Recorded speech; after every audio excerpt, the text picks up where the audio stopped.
Hola, muy buenas a todos. Nos encontramos en opositas.com y vamos a continuar con la preparación del bloque 3. En este caso, continuamos con el tema 7, asociado, como bien sabéis, a las aplicaciones web, lenguaje HTML, XML, aplicaciones web, lenguaje web en general. Y vamos a ver una pequeña introducción y un pequeño índice de lo que, lo que veremos en estas próximas sesiones. Bien. Como podéis ver, lo tenemos separado en dos grandes bullets, ¿vale? Que son los que tenemos más pegados hacia el margen izquierdo. En un primer paso, en esta primera sesión, vamos a ver todo lo asociado a aplicaciones web y lenguaje web. Veremos una introducción, veremos cierta información acerca de aplicaciones web, JavaScript, applets y servlets. Ya veréis que son pues conceptos, la verdad es que son bastante sencillos de entender, ya veréis que no son excesivamente complejos, pero sí es verdad que vamos a tener un montón de definiciones, un montón de palabrejas asociadas a descripciones, lenguaje informático. Veremos algo también de programación, ¿eh? Ya veréis que nada del otro mundo, simplemente para que conozcáis el formato que va siguiendo. Y con eso iremos con un nivel bastante bueno. La segunda sesión, como bien podéis observar, nos centraremos en el lenguaje HTML y XML.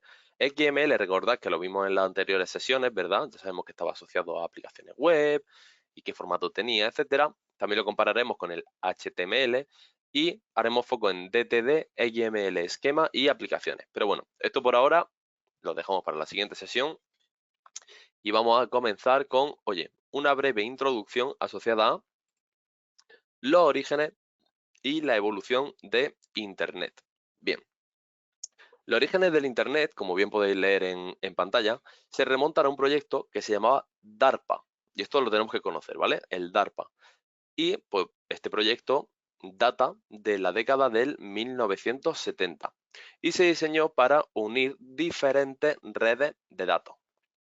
Este proyecto dio origen al protocolo ultra importante y ultra famoso IP. Todo estoy seguro que conocéis el protocolo IP. IP significa Internet Protocol, ¿vale? Esto repasando un poco conceptos de redes y conceptos de informática básica que siempre viene bien, pues oye, refrescar, oye, ¿qué era esto del protocolo IP? La dirección IP, pues el Internet Protocol. ¿Y qué nos permite este protocolo? Pues básicamente nos permite la comunicación entre unos ordenadores que estén en una red y otros ordenadores que se encuentren en una red separada. Es la forma pues, de comunicarnos, de hablar entre nosotros. ¿Qué es el Internet? Pues el Internet es conocido como la red de redes y se basa en el protocolo IP, el cual regula todas las comunicaciones que ocurran dentro de la Internet. Bien, por ahora nada que no conozcamos, ¿verdad? Estamos viendo ahí algunos conceptos interesantes y que, oye, hay que conocerlos. Por ejemplo, el tema de que los orígenes del Internet se remontaban al proyecto DARPA. Bien, en los años 80 se creó una estructura esencial para la interconexión de redes conocida como el Backbone. Si está en negrita es por algo. Voy a apuntarlo ahí, que es algo también importante.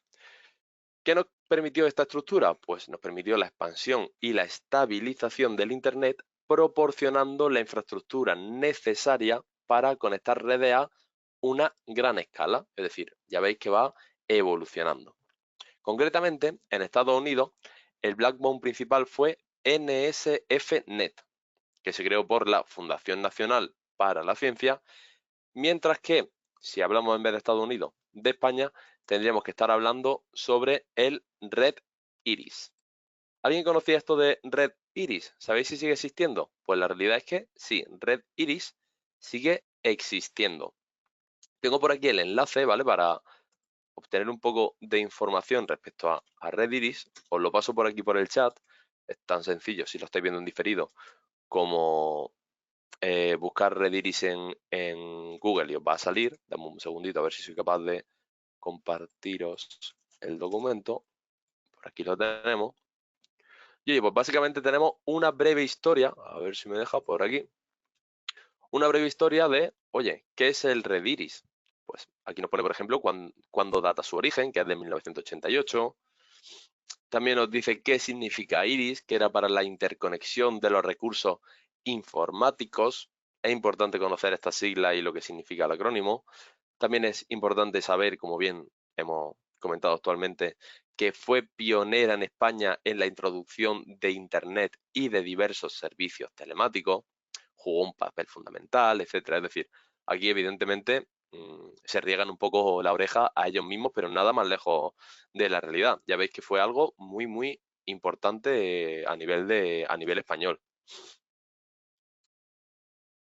Bien, más cositas que tenemos que conocer respecto a la evolución. Pues oye, la disponibilidad de implantaciones basadas en el protocolo TCP/IP en los años 80 y 90 llevó a un aumento dramático en el número de proveedores y usuarios del Internet. Esto resultó en una competencia que redujo los costos. Al haber más competencia, los precios bajan y expande el acceso a Internet. De nuevo, esto es gracias a la implementación del protocolo TCP/IP. Es más, hoy en día es raro encontrar, como bien sabéis, un hogar sin conexión a Internet. Es más, incluso en muchos de los hogares se encuentra con varios accesos, incluso cableados, fibra óptica y móviles. De ser un protocolo algo, bueno, un protocolo, mejor dicho, un proyecto para conectar diferentes redes de datos a lo que es hoy, imaginaros todo lo que ha avanzado la película.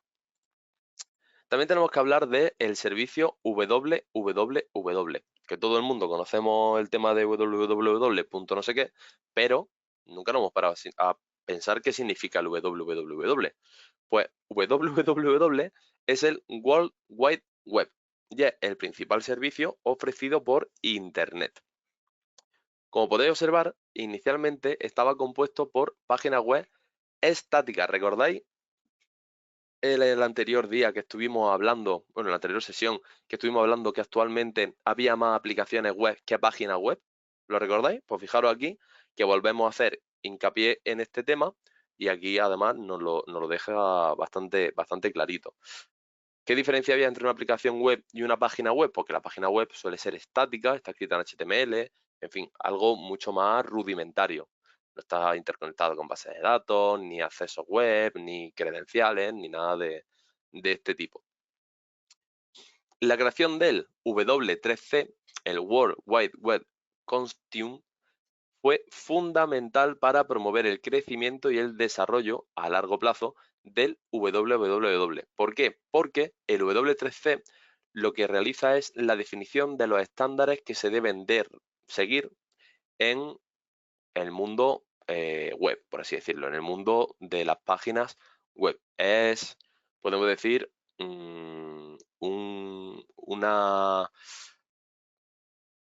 es que no sé cómo llamarlo. Yo diría un consorcio, ¿verdad? Un consorcio de un nivel altísimo. Y además es muy sencillo de seguir, de entender. Tienen muchísimos ejemplos y la verdad es que es una página que está muy bien diseñada y muy bien planificada, la verdad.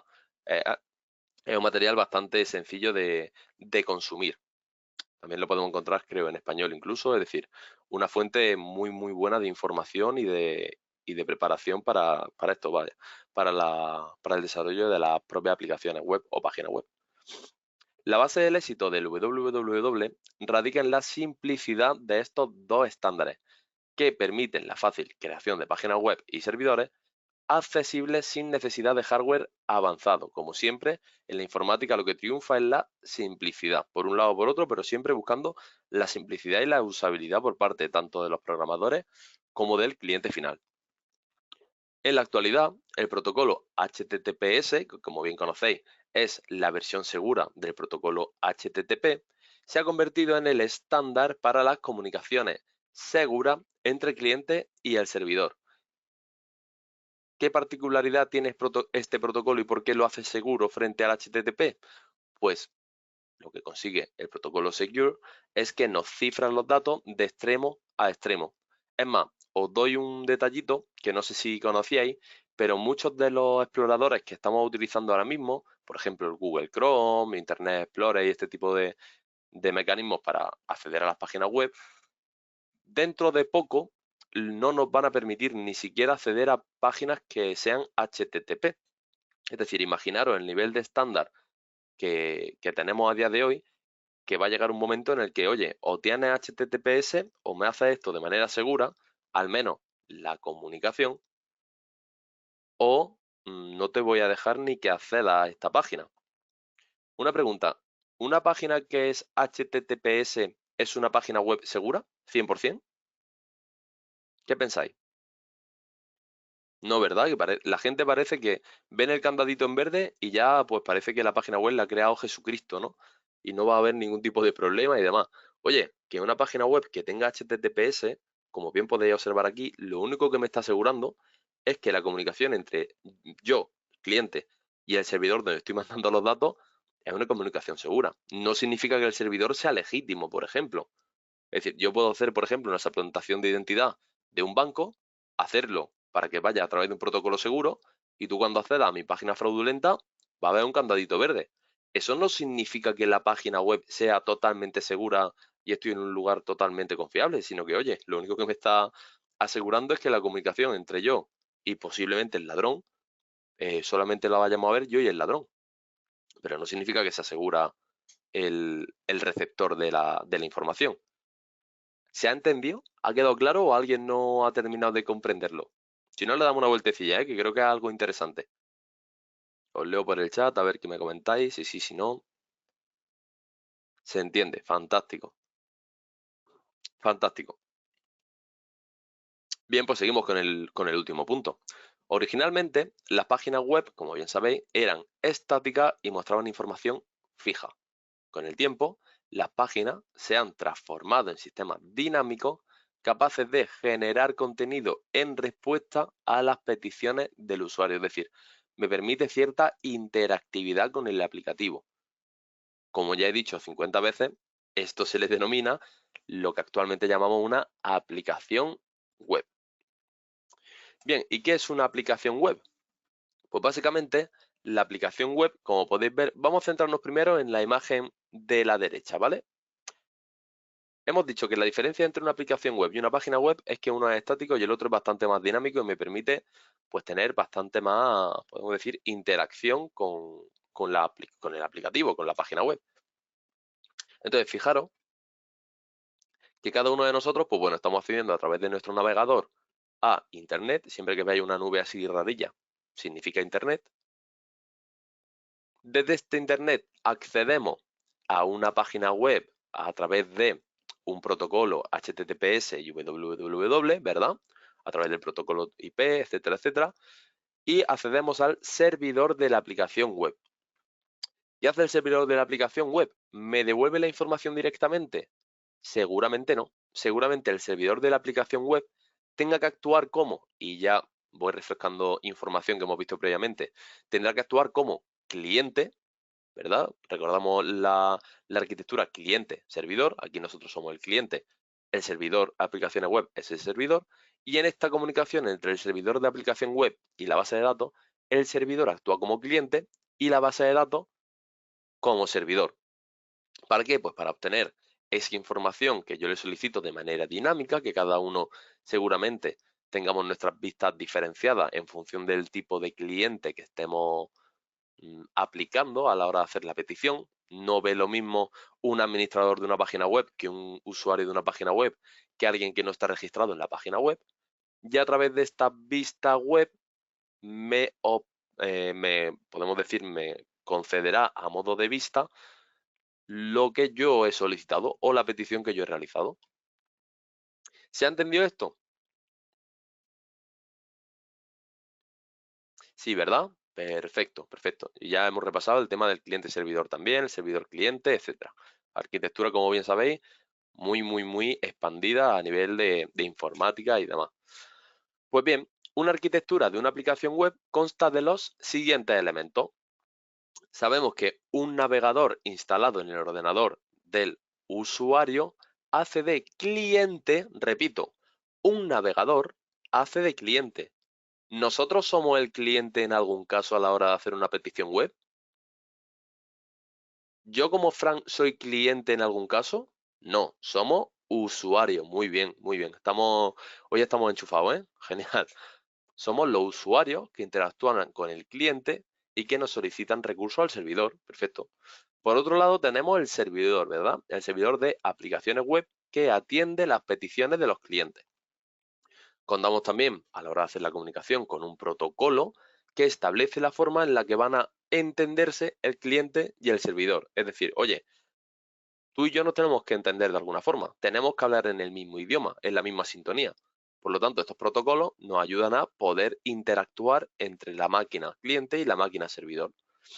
¿Cuál es el protocolo? En este caso, el protocolo que utilizamos es el HTTP y si todo funciona como debe ser, en la versión segura.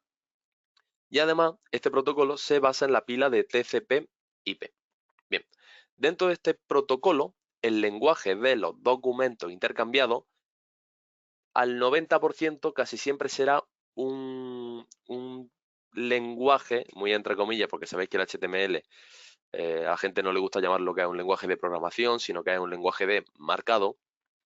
Pero la realidad es que, oye, dentro de esta comunicación, lo que más vamos a recibir van a ser pues, documentos HTML, aunque realmente podría ser cualquier tipo de fichero. Si yo hago una comunicación para descargar un archivo, pues en vez de devolverme un archivo HTML, pues recibiré el fichero que me esté descargando.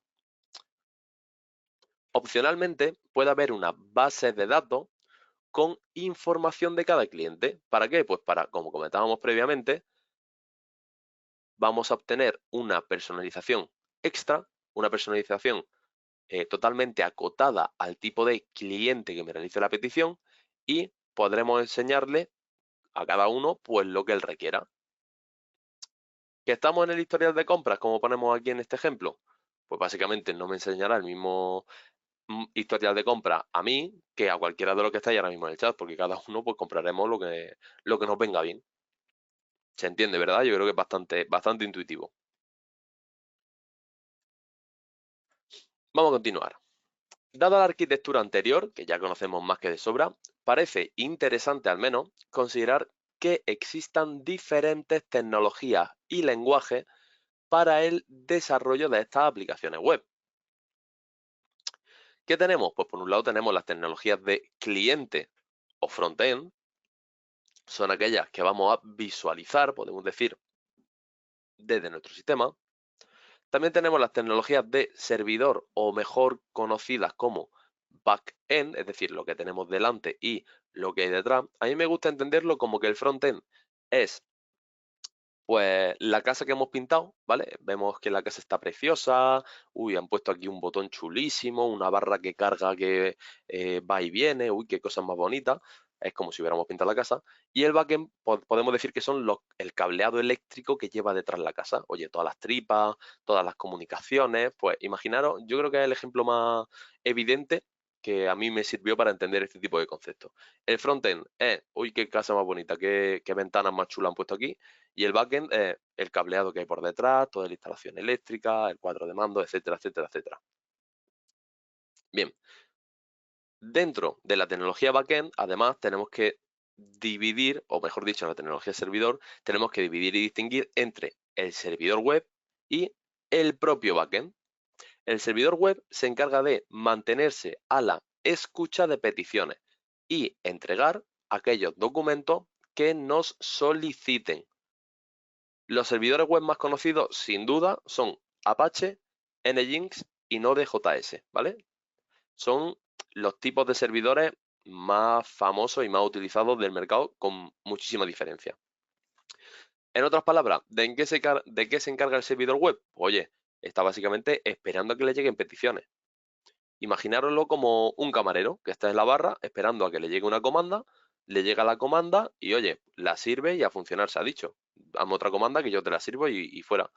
¿Y qué sería el backend? Pues el backend lo que nos permite es personalizar las páginas web mediante la modificación y o creación de nuevos documentos a partir de un lenguaje de programación y, evidentemente, si fuera necesario, hacer uso de los datos de la base de datos. Tenemos como programación backend el Java EE, lo conocéis de sesiones anteriores, PHP, Ruby on Rails, en fin, tenemos múltiples lenguajes de programación, por así decirlo, que me ayudarán a definir mi backend. ¿Se entiende bien la diferencia entre servidor web y backend? ¿O tenéis alguna dudilla respecto a las mismas? A ver que os lea. Everything is clear. Perfecto, perfecto, perfecto. Sería una estructura de representación para actuar. No te he terminado de entender. ¿Qué quieres decir con eso? A ver si es que yo no me entendió. Ah, sería una estructura de presentación para actuar. Ah, vale, vale, vale, Javier, que no te había leído. El cPanel sería, a ver, el cPanel sería una aplicación servidor. El cPanel es, corregime si me equivoco, pero juraría que es el panel de control, ¿verdad? Que se utiliza para lo que sería, mejor dicho, la administración del servidor en sí mismo.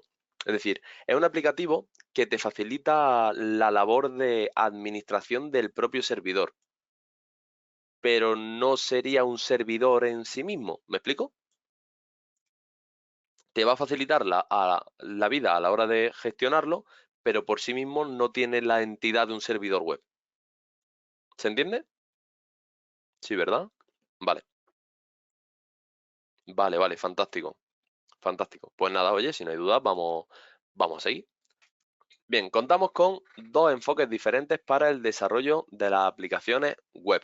Por un lado, tenemos el CSM, ¿verdad? El sistema gestor de contenido. Aquí esto es una rata, ¿vale? No es CMS, es el CSM. Los CSM, a ver, ¿es CSM o CMS? Un segundito, voy a comprobarlo. Es el CMS, ¿verdad? Sí, claro, sí, sí, error mío, error mío. El CMS es el sistema de gestor de contenido, que al verlo así me he liado. CMS.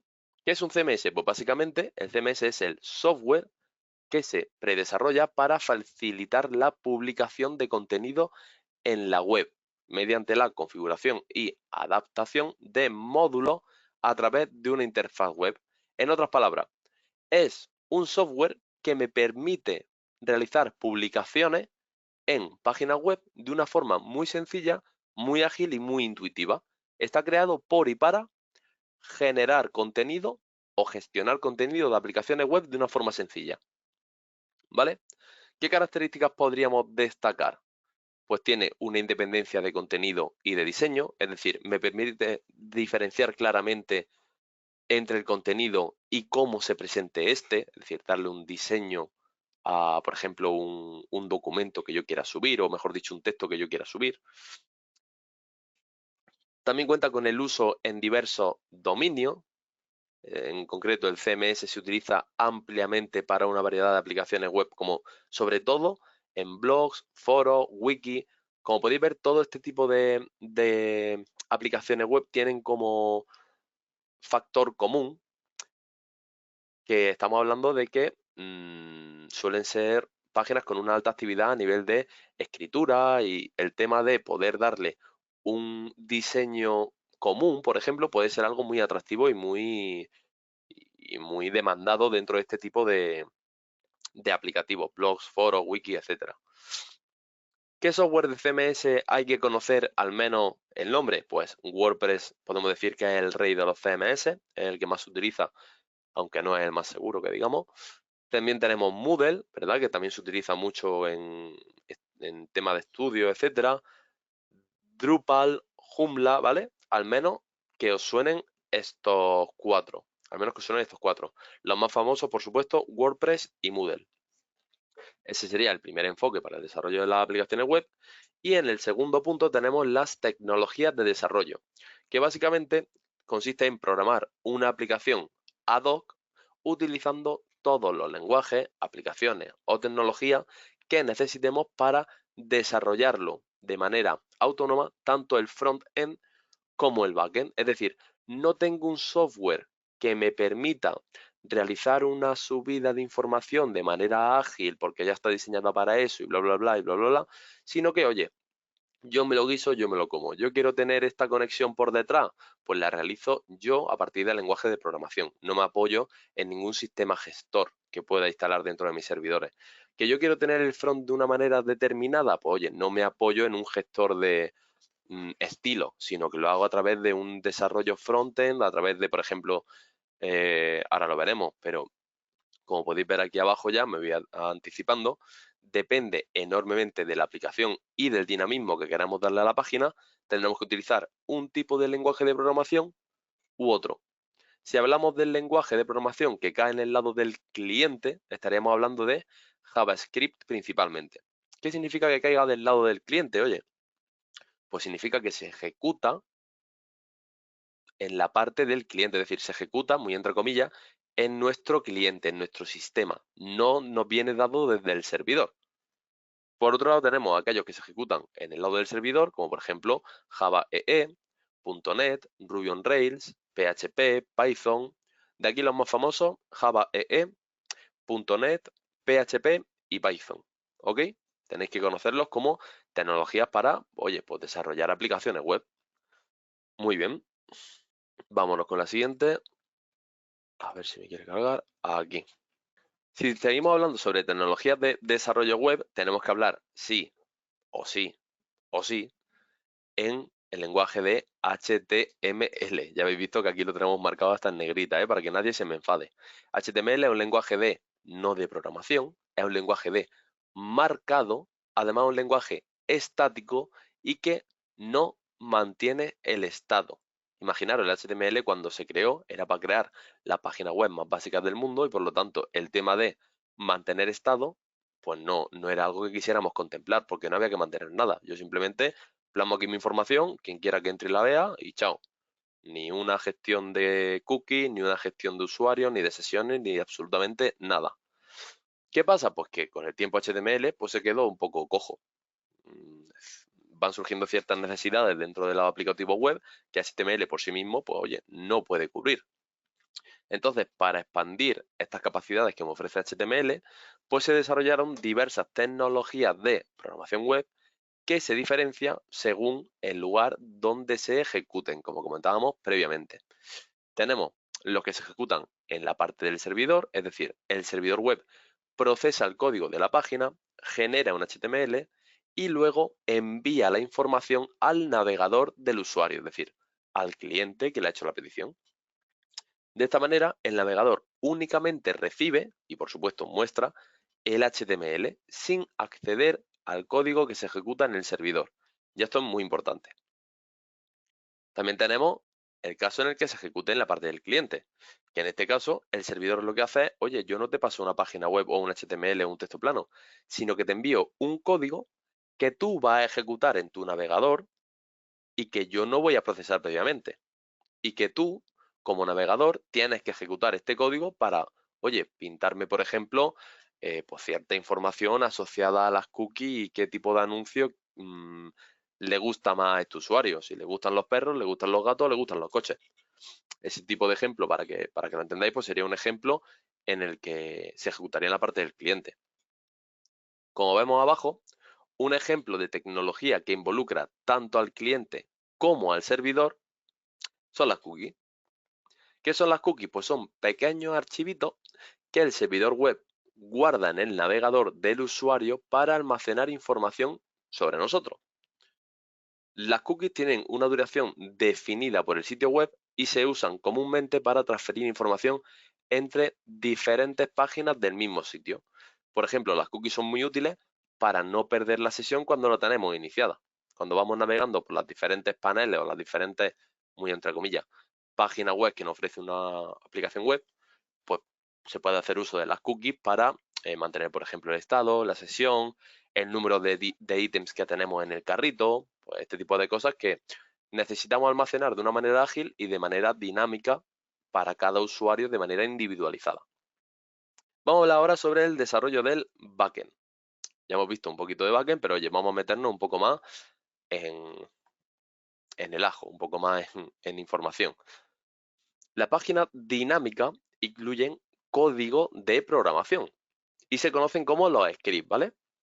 Se intercalan con el código HTML para, podemos decir, generar un híbrido entre lo que te entrego yo por defecto, como un HTML, lo que se ejecuta como un script y entre lo que tú ejecutas más mi código HTML, pues montamos una página web dinámica. Una parte dinámica y una parte estática, por supuesto. El servidor procesa estos scripts, lo ejecuta y en respuesta genera el código HTML totalmente personalizado que el usuario va a recibir según la solicitud que haya realizado. Los principales lenguajes y tecnologías para crear páginas dinámicas son CGI, que es el Common Gateway Interface.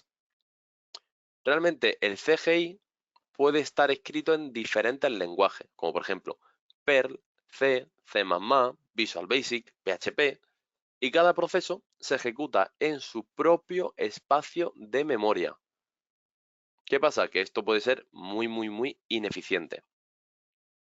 También tenemos los servlets, que son, pues podemos decir, la alternativa chula de los CGI. Los Common Gateway Interface, pues podemos decir que es una solución un poco anticuada, como siempre esto pues, va evolucionando. Y los servlets no son más que programitas de Java que generan nuevos hilos para cada solicitud que genere el usuario, sin tener que iniciar el programa desde cero. ¿Qué conseguimos con esto? Pues que la solución sea mucho más rápida y mucho más ágil. Para ejecutar servlets y JSP se necesita software específico como Tomcat dentro del servidor, ¿vale?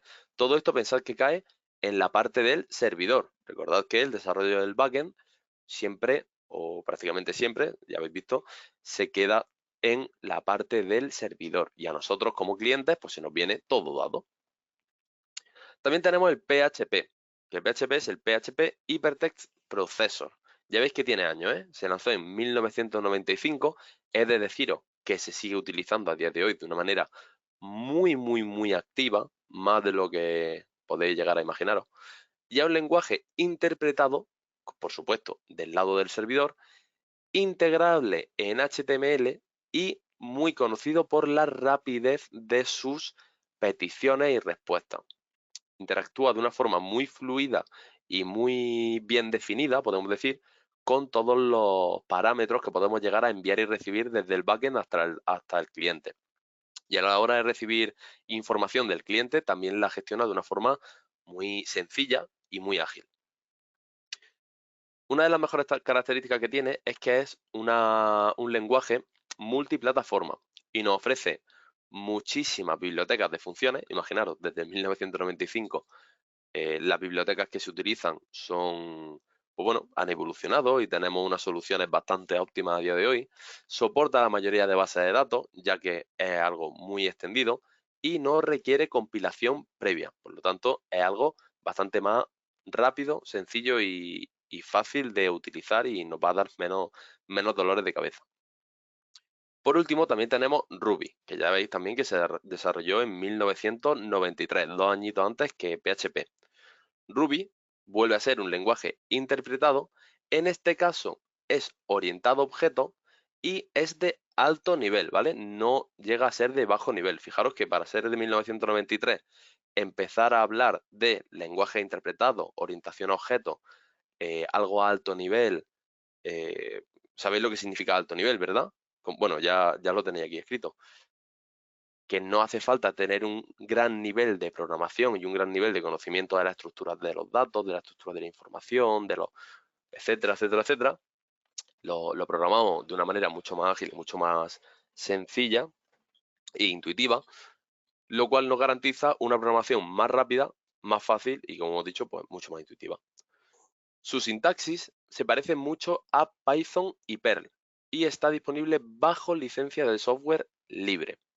Por lo tanto, de aquí yo destacaría el CGI como uno de los pioneros, aunque es muy ineficiente, el Servlets como la alternativa modernilla al CGI, el PHP como algo muy extendido y podemos decir que destaca por su rapidez, y Ruby por lo completo que era desde su lanzamiento, un lenguaje interpretado, orientado a objetos, alto nivel, etcétera.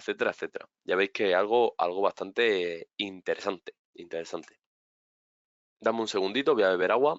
Contame por ahora qué tal vais. Lo vamos teniendo todo claro, mucha información, vamos rápido, vamos lento. Os leo. Vamos bien, muy bien, me alegro. Viene en mayúscula, viene en minúscula, vienen por todos los sitios. Genial. Pues nada, vamos a seguir hablando sobre el desarrollo del backend. Las páginas web dinámicas incluyen código de programación. Sabemos que se conocen como scripts y se intercalan con el código HTML. Bien, algo que ya conocemos previamente. Nos quedaban algunos por conocer, ¿verdad? Algunos lenguajes y tecnologías para crear páginas web, y uno de ellos son el JSP, es el Java Server Pages. Tenéis que saber al menos que se desarrolló por Sun Microsystems y que permite la creación de sistemas dinámicos usando Java y punto. Es decir, únicamente con Java podríamos llegar a desarrollar este tipo de página web. Evidentemente, JSP es parte de la tecnología Java, se ejecuta en el servidor y necesita de nuevo un servidor como Tomcat para funcionar. También tenemos el ASP, que es el Active Server Pages. En vez de J de Java, pues la A de Active. En este caso, en vez de ser de Java, es la tecnología de Microsoft y nos facilita el desarrollo de sitios web dinámico y opera en el servidor con el Internet Information Server. Es un tipo de servidor que en concreto, sorpresa, dueño y señor Microsoft, ¿vale? Es un tipo de servidor muy bueno, la verdad. Sé que muchos de los que estáis aquí seréis férreos defensores de Linux como servidor web y servidor, etcétera, pero he de decir que IIS, el servidor, podemos decir, de marca Microsoft, es una solución muy fina y muy buena y que también funciona con bastante calidad. Las páginas SP se utilizan, que utilizan VBScript, no necesitan compilación. Un detalle que también tenéis que tener ahí bien anotadito. Este tipo de diferencias son las que tenemos que saber entre unos tipos de lenguajes, unos tipos de tecnología y otros. Sobre todo quedarnos con las diferencias más esenciales. El ASP evolucionó a ASP.NET y lo que nos permite el ASP.NET es admitir lenguajes diferentes, como por ejemplo el C Sharp, el VB.NET y el J Sharp. Por supuesto requiere el .NET Framework para funcionar, que como podéis imaginaros, .NET, o sorpresa, vuelve a ser dueño y señor Microsoft. Mira, nos comenta un dato aquí un compañero que yo no sabía, que despidieron en los años 2000 a Elon Musk de PayPal por querer usar Windows para alojar el servidor. Pues fijaros, a Elon Musk y yo, pues, para que veáis que somos pues muy parecidos, muy parecidos. Opinamos igual, opinamos exactamente igual. Me preguntáis por el chat si ASP.NET admitiría Java. Yo diría que no. Yo diría que no. ¿Por qué?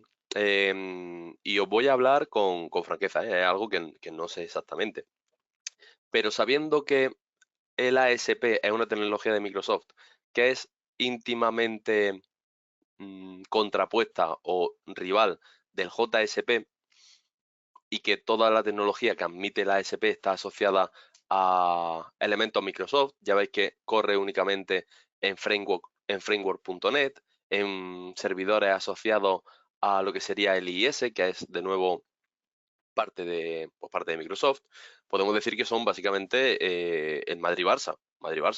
Por lo tanto, yo diría que no se admite, ¿vale? No se admite. Pero lo dicho, muy buena pregunta y lo podemos revisar más adelante, si lo consideráis. Bien, continuamos. También tenemos el Perl. El Perl es un lenguaje de programación que es muy versátil y eficaz para manejar grandes volúmenes de datos. Tenéis que quedaros con esa clave. Perl, grandes volúmenes de datos. Y por último tenemos Python, lenguaje de programación que a casi todo el mundo le encanta. ¿Por qué? Porque es un lenguaje muy sencillo de aprender. La curva de aprendizaje es muy poco acentuada, es bastante sencillo de llegar a tener un buen nivel de Python comparado con otros lenguajes de programación, ¿no? Como por ejemplo C++, C Sharp y este tipo de lenguajes. Es un lenguaje de programación que es interpretado y además no necesita ser compilado. No necesita ser compilado. A ver. Bien.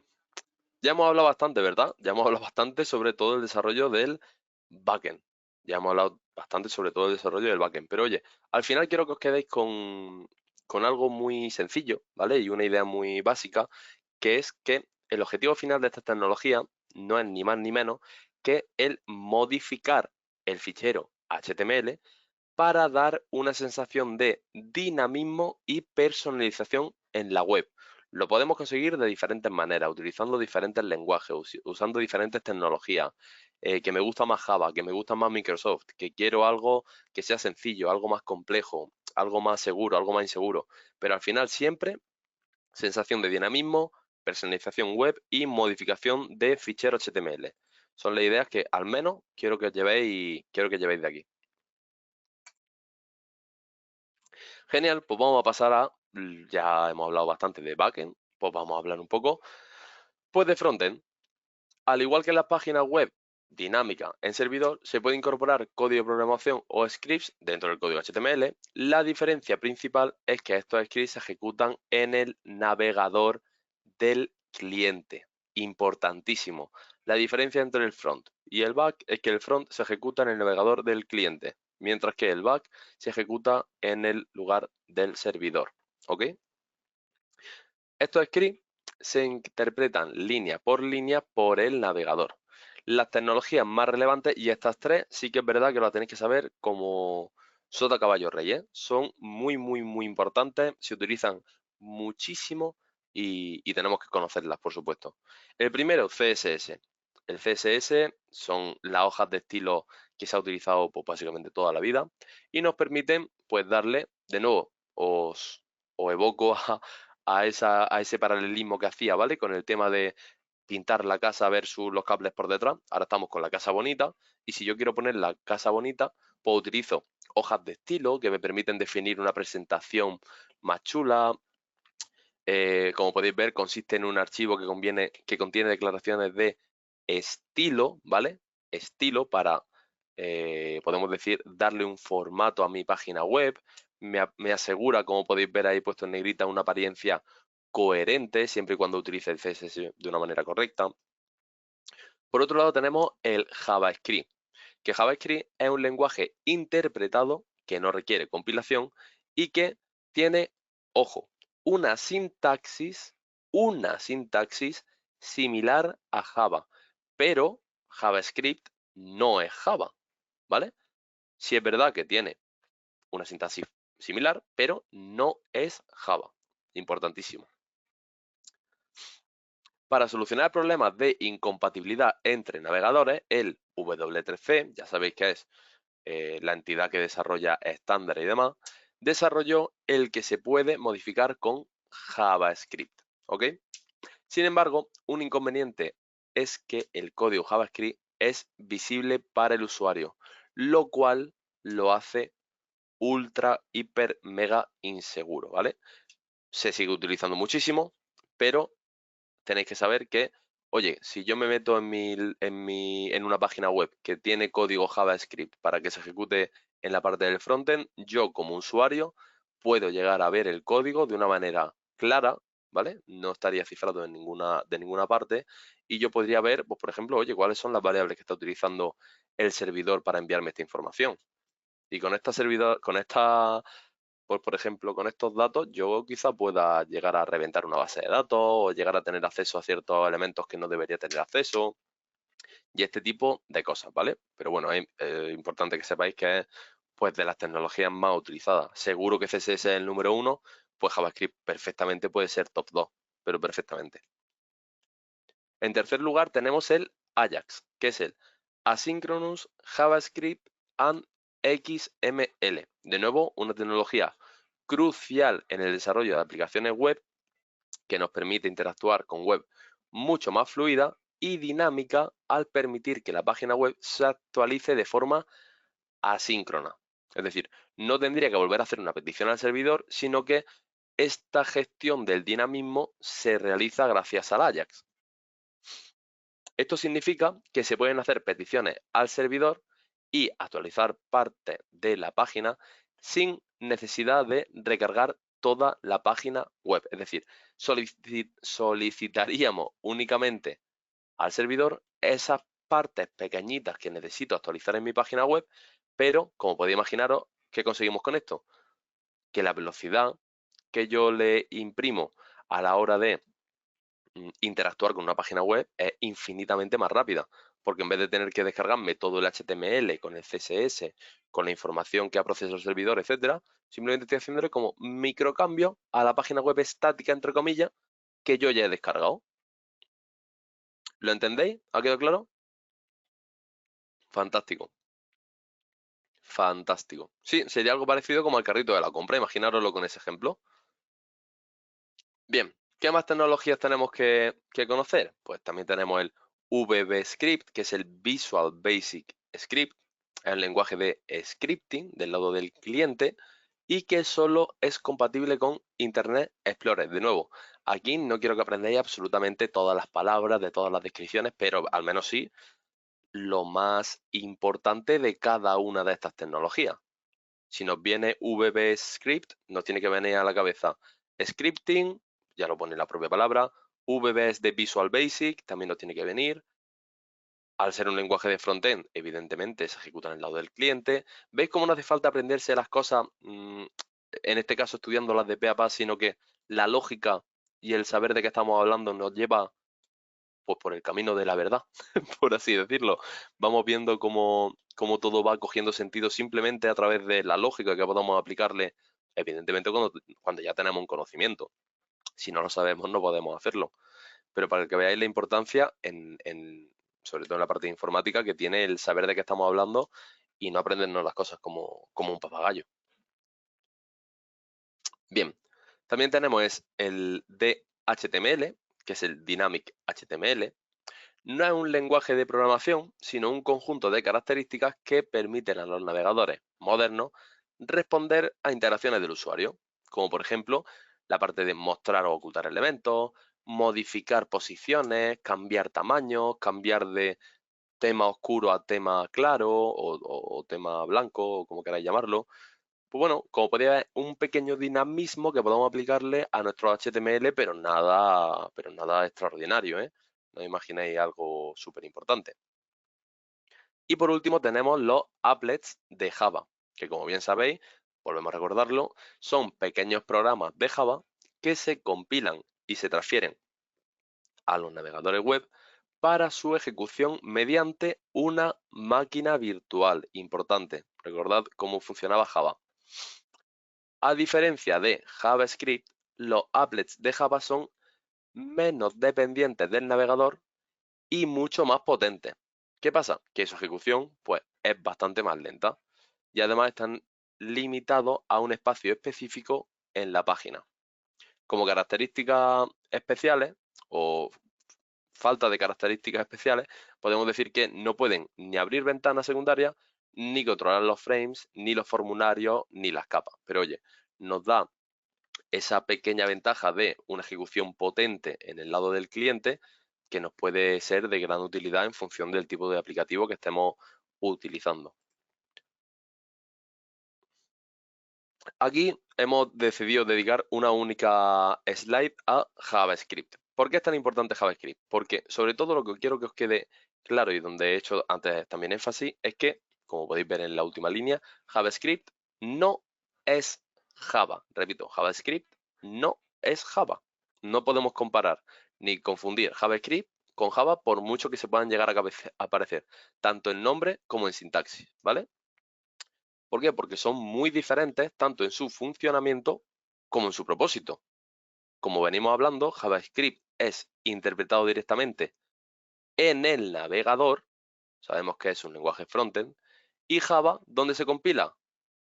Pues se compila en su entorno, como bien conocéis. Si no recordáis muy bien cómo funcionaba el tema del lenguaje de Java, etcétera, os recomiendo que veáis la clase que tenéis disponible en el campus, porque creo que queda una clase bastante chula y que todo este tipo de conceptos nos van a venir muy bien refrescarlo. Como bien sabéis, Java primero se compila y luego se interpreta en una máquina virtual. Por lo tanto, Java es un lenguaje de propósito, podemos decir generalista, que tiene características de programación orientada a objetos. Tenía el tema de la herencia, el tema del polimorfismo, el tema de la encapsulación. Podemos decir un lenguaje de programación pues, con todo de la ley. Un lenguaje de programación serio, formado, con unas características robustas que le dan una, características importantes y unos beneficios clave a la hora de llegar a utilizarlo y por eso mucha gente lo utiliza, pero no es JavaScript. JavaScript no tiene nada de esto. JavaScript está diseñado única y exclusivamente para ejecutarse en nuestros navegadores, es decir, en la parte del cliente, con un propósito totalmente diferente a lo que es el lenguaje de programación de Java. Por lo tanto, espero que después de esta explicación nunca nos quede ningún tipo de duda respecto a si JavaScript y Java tienen algo que ver, más allá de la sintaxis y el nombre. No tienen nada que ver, no se utilizan ni para nada parecido. Cada uno tiene su labor dentro de la informática y está totalmente separada. Bien, si seguimos hablando de JavaScript, tenemos que saber que JavaScript es un lenguaje de programación interpretado y que además sigue el estándar ECMAScript, simplemente para que os suene, ¿vale? Esto tampoco hace falta conocérselo al dedillo. Es conocido por ser orientado a objetos y se basa en prototipos. Además, es un lenguaje imperativo, muy importante. La palabra imperativo os tiene que venir a la mente la palabra de JavaScript, ¿vale? Lenguaje imperativo y dinámico, y tiene un tipado débil. ¿Qué significa? Pues que las variables no requieren definición, no requieren darle un tipo, no podemos cambiar el tipo de variable en tiempo de ejecución. Ya veis que no es tan robusto como sería, por ejemplo, Java, ¿vale? Siguiendo un poco el ejemplo. Se usa ampliamente en la programación del lado del cliente para los navegadores web, lo que facilita la creación de interfaces de usuario muy interactivas y páginas web muy dinámicas mediante la manipulación del DOM. El DOM era el modelo de objeto del documento, entre otras funcionalidades. JavaScript también se puede utilizar en el servidor y se conoce como el SSJS. SS es de server side y JS de JavaScript. JavaScript también lo podéis encontrar con el diminutivo de JS. ¿Esto por qué se puede llegar a hacer? Si hemos dicho que JavaScript estaba diseñado para otra cosa.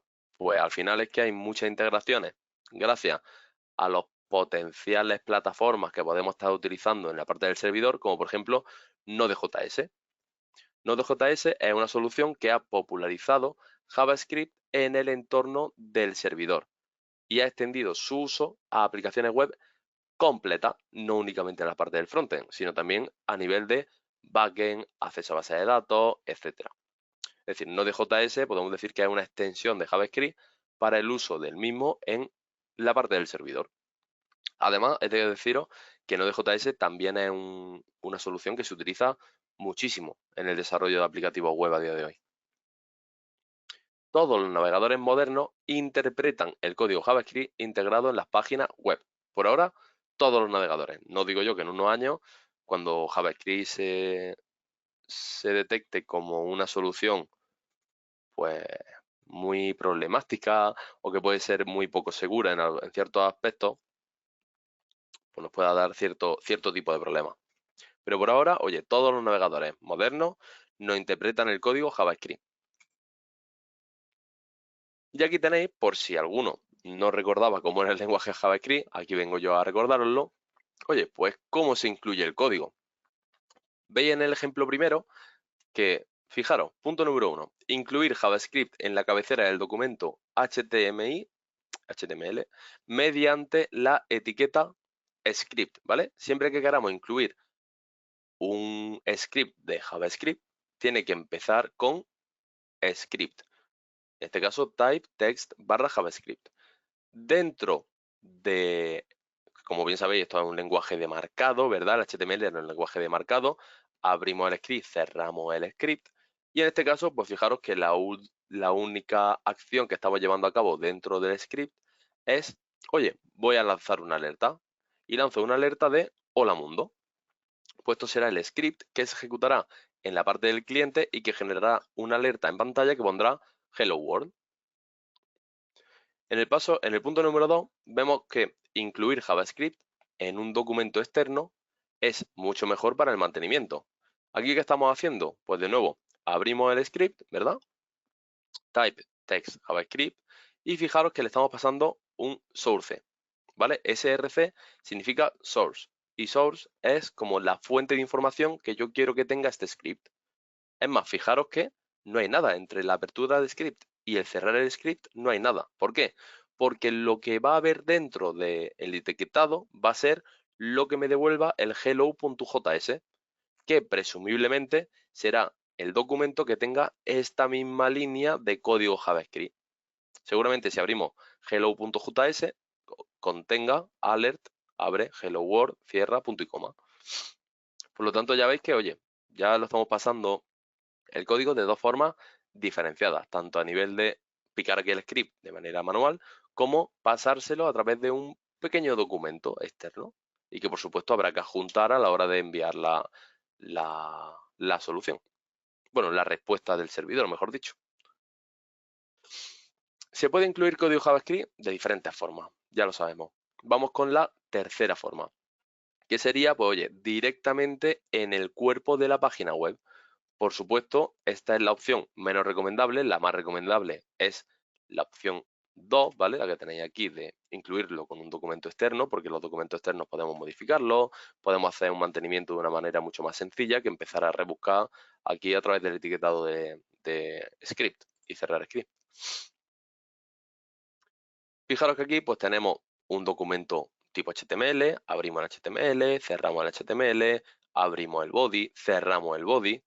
Y después, pues fijaros que tengo aquí un botón que, on click, me hace el alert Hola Mundo. Básicamente, estamos incluyendo directamente en el cuerpo de la página web la actividad que va a llevar a cabo, pues podemos decir, este pequeño comando de JavaScript. Bien, cositas que tenemos que conocer de JavaScript. Pues tenemos que conocer la definición de las variables. JavaScript tiene tres tipos diferentes de declarar las variables y las tenemos que conocer, ¿eh? La primera es var, por supuesto de variable, como podéis imaginaros, que nos declara una variable y opcionalmente, pues oye, podremos ponerle un valor inicial.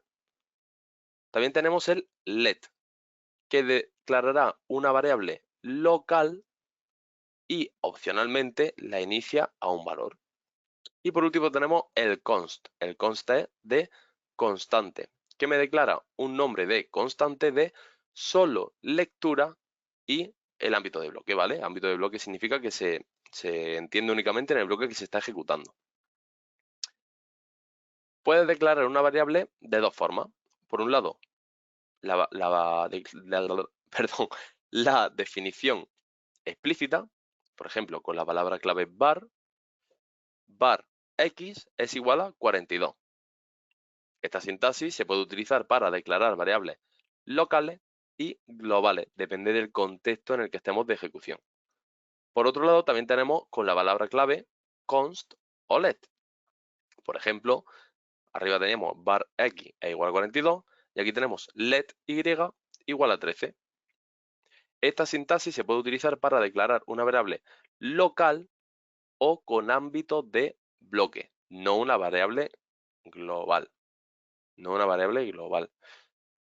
Eso lo tendríamos a nivel explícito y si hablamos de nivel implícito, es decir, sin incluir ninguna de las palabras clave anteriores, tendríamos que poner x es igual a 52. No tendríamos que definirlo como una variable declarada, por así decirlo. Es decir, estamos declarando una variable, pero no le estamos dando una entidad de variable, para que me entendáis. Estas serían las dos diferencias entre generar una variable de manera explícita o implícita.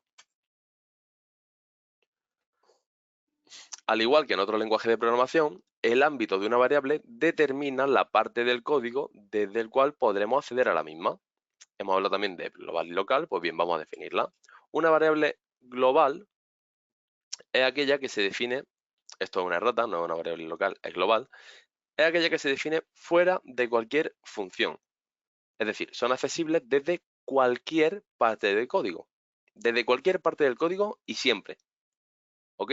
El tiempo de vida de estas variables es también global. Es decir, se crea cuando se carga el script y se destruye cuando se descarga la página.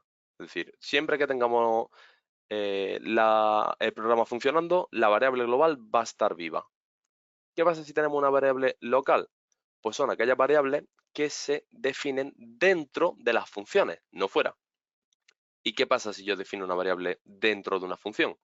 Pues que únicamente será accesible cuando la función las crea. Es decir, si la función no se ejecuta, la variable no existe.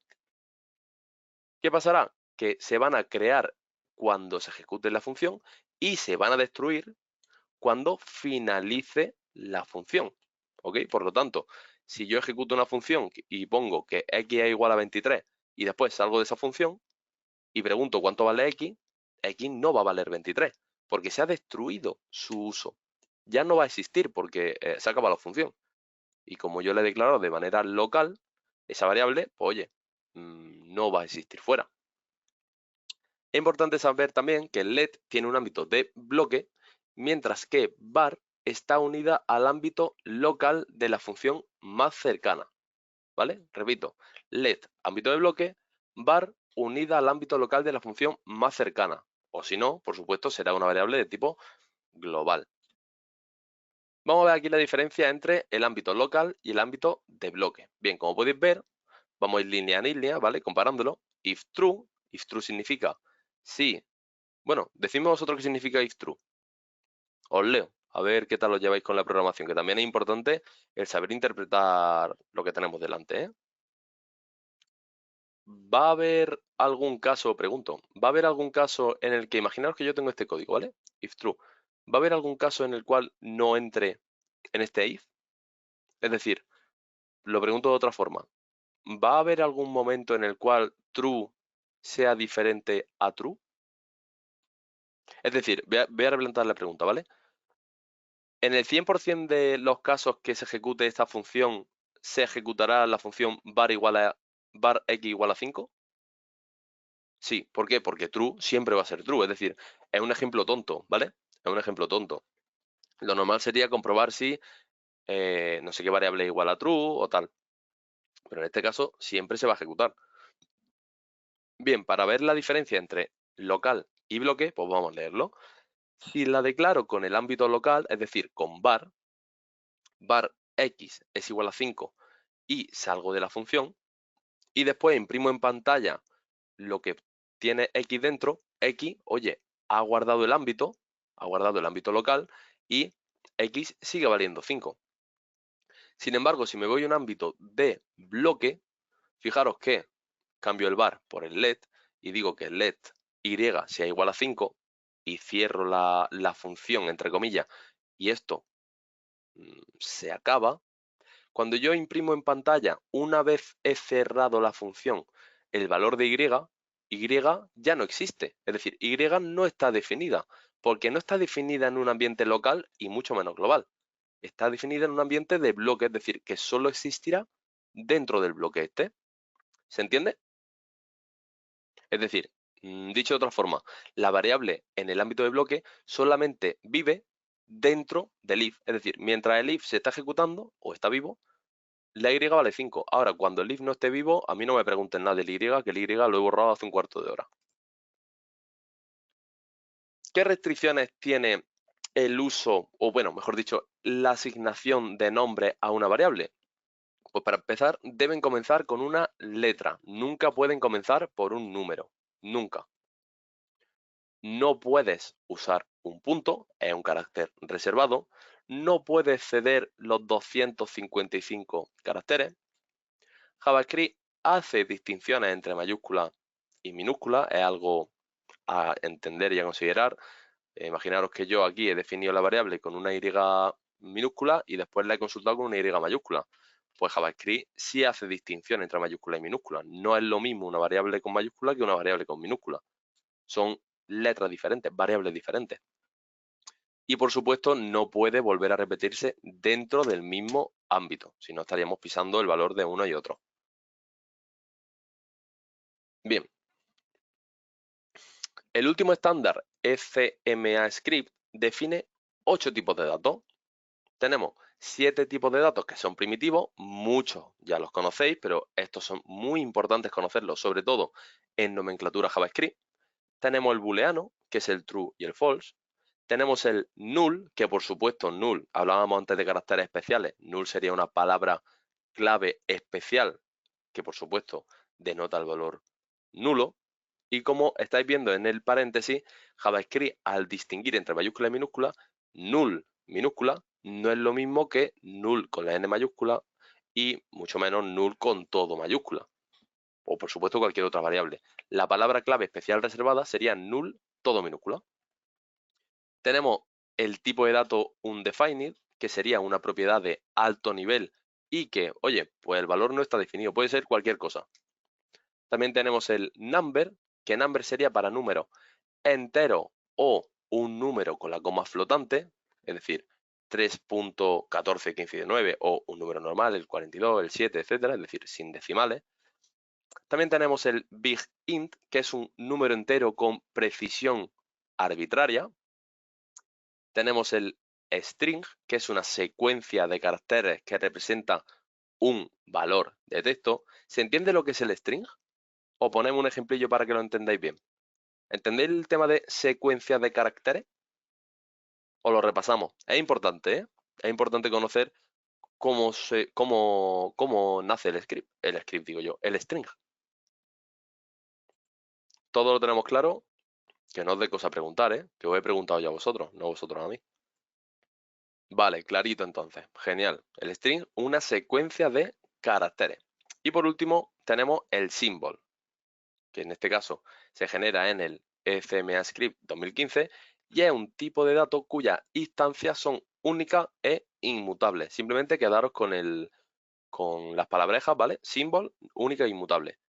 Esos serían los 7 tipos de datos primitivos. Y por otro lado tenemos el object, que sería para gestión de objetos, pues, al más puro estilo Java, ¿vale? Recordad que JavaScript tenía ahí una vertiente en la cual podíamos llegar a gestionar pues lo que son los objetos. Aquí os enseño también para JavaScript cuáles son los diferentes operadores que podemos llegar a encontrarnos, ¿vale? Es posible que algunas personas utilicéis el igual igual, fijaros en la columna de la derecha, y hay que diferenciar entre igualdad estricta, que sería con 3 iguales, y igualdad, que sería con 2 iguales, ¿ok?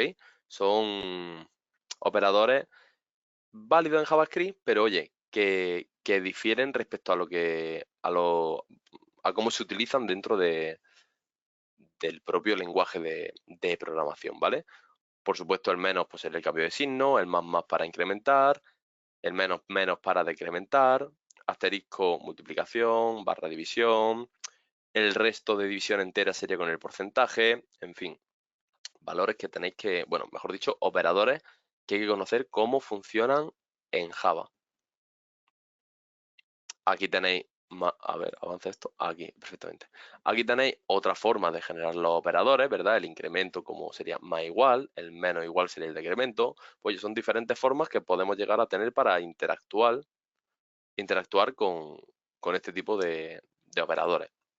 También es importante conocer cuál es la priorización que le da el lenguaje de programación JavaScript a pues, nuestros operadores. Y hay que saber que la prioridad número 1 es el punto, el paréntesis y los corchetes. Después estaría el más, el menos. eh, hombre, no voy a decir que os sepáis las 13, ¿vale? Pero al menos saber las 3, 4, 5 más importantes y más prioritarias, sí que estaría de lujo conocerlas. Aquí os enseño también, tampoco quiero pararme mucho, ¿vale? Porque al final esto ya es el lenguaje de programación Java. No os preocupéis porque os compartiremos la presentación para que podáis revisarlo. Pero aquí, para terminar la sesión, os enseño, pues, oye, diferentes estructuras de decisión que es importante que conozcáis al menos cómo se formalizan y cómo se escriben en el lenguaje JavaScript. Veis cómo se ejecuta el if simple, con el igual igual, ¿verdad? Y dentro un return. También tenemos el if doble, que sería el if else. El if múltiple, que es el if else if, perdón, if múltiple sería if, else if, etcétera. Tenemos los anidados, ¿verdad? Que sería dentro uno de otro. If A igual a B, abro, if B igual a C, y esto pues anidando todo lo que me dé a mí la gana. Y después tenemos el switch, que sería básicamente como un mando, el típico mando de la tele, ¿vale? Donde si le damos al 1, pues nos lleva al valor 1. Si le damos al 2, nos lleva al 2, si le damos al 3, le damos al 3. Pues depende de la casuística que estemos ejecutando, se ejecutará una parte del código u otra. Imaginároslo como un mando de la tele, que si le dais al 1, pues hace las operaciones para llevarme a la primera, por ejemplo. También tenemos los bucles, ¿verdad? El for. Fijaros sobre todo en las palabras en verde que tenemos destacadas, ¿vale?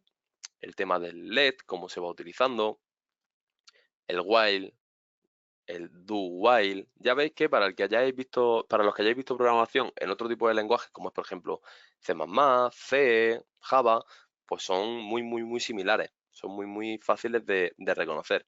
Algo así un poco más especialillo es el tema del for of, que se utiliza para recorrer las colecciones. Por ejemplo, si tenemos una colección de gatos, que sea el leopardo, el serval, el jaguar, el tigre, si queremos recorrer cada uno de estos valores que tengo dentro de mi, podemos decir vector, ¿verdad? Podemos llamarlo vector o array, se realizaría con un for const cat. Aquí la podemos dar la palabra que queramos, podemos decir para cada uno de los gatos, of cats, ¿vale? Si sabemos inglés, esto es bastante autodescriptivo. Para cada uno de los gatos, oye, pues en este caso lo que me está diciendo es que me imprima por pantalla cada uno de los nombres que tengo almacenados dentro de los cats. ¿Y cómo se realiza? Pues con la combinación for of. Importante. Si hablamos en vez de recorrer colecciones, recorrer propiedades de un objeto, sería con el for in. Quedaros con la copla de que for of, recorrer colecciones, recorrer vectores, recorrer array, como queramos llamarlo, y for in, recorrer propiedades de un único objeto. Por ejemplo, el objeto obj tendrá varias propiedades que podemos llegar a recorrer gracias al bucle for in. Y por último vamos a terminar con unos bucles un poco más especialillos y un poco más, podemos decir, complejos, como es por ejemplo el bucle map, que lo que hace básicamente es aplicarme una función arbitraria a cada elemento de la colección. Y por supuesto, el resultado será otra colección. Por otro lado, tenemos el filter, que lo que hace es aplicarme una función que me devuelve un booleano para filtrar aquellos elementos de la colección que no cumplan lo que yo estoy pidiendo. Vamos a centrarnos en este ejemplillo que a lo mejor no es tan visual y un poco más complicado. Fijaros que tengo la función de lcat, ¿vale? Y lcat lo que me está diciendo es, oye, para para el objeto, mejor dicho, ¿vale? O para el ítem, el objeto cat que me vaya a mandar, quiero que me lo devuelva si empieza con la letra L. Es decir, si no empezara con la letra L, esto hará un return false y por lo tanto en la nueva colección que genera no lo incluirá. Fijaros, por ejemplo, volvemos a jugar con los gatos, ¿vale? Tenemos el leopardo, serval, jaguar, tigre, caracal, león, etc. Entonces aquí que me dice, oye, de momento genero una nueva variable que se va a llamar filtered y me va a contener todos los cats.filter, es decir, todos los elementos cats que cumplan con la condición lcat. ¿Y cuál era la condición lcat? Pues que empiece con la letra L, es decir, leopardo, león, etc. ¿Veis cómo se ejecuta la parte de filter? ¿Lo habéis entendido? ¿O ha quedado clarito? Fantástico, fantástico.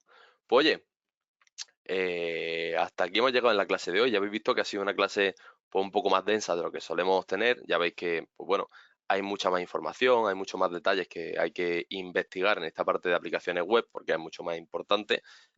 Y espero que haya quedado pues bastante claro. Yo creo que hemos aprovechado bastante la sesión, que ha sido una sesión bastante entretenida y que hemos aprendido pues todo lo que hemos podido y más. Así que vamos a parar por aquí la grabación. Oye, muchísimas gracias por pasar y nos vemos en la próxima clase.